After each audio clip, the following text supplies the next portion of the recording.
Let's talk about trauma for a minute. This is a word we throw around a lot, but many of us don't have a clear definition of what is trauma. What are traumatic experiences?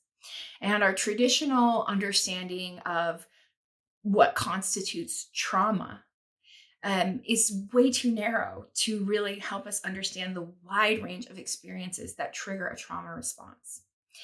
So, for me, the simplest definition is a traumatic experience is anything that triggers our natural survival response, our fight, flight, or freeze, right? So this could range wildly depending on the person.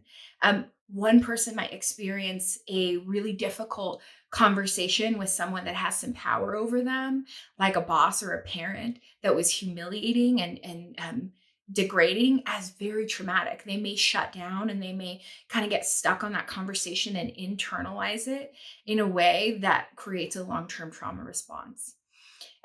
While someone else may have a similar conversation, a similar experience, and let it go right away and not have that same reaction.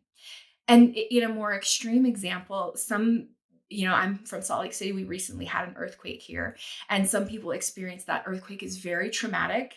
People, some clients of mine even are still experiencing nightmares and trouble sleeping, and constantly feeling as if another earthquake is going to happen.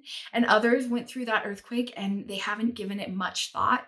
The aftershocks haven't been very disturbing to them, and it didn't create a trauma response. So it's not useful for us to judge whether or not something should be traumatic. This is an automatic response. This is something that a very old part of our brain dictates, and we don't get a whole lot of choice in the matter. It's more important to understand what is happening with me.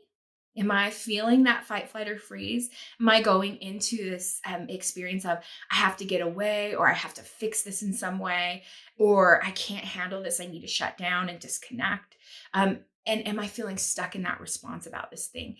If you answer yes to those questions, then that experience was traumatic for you.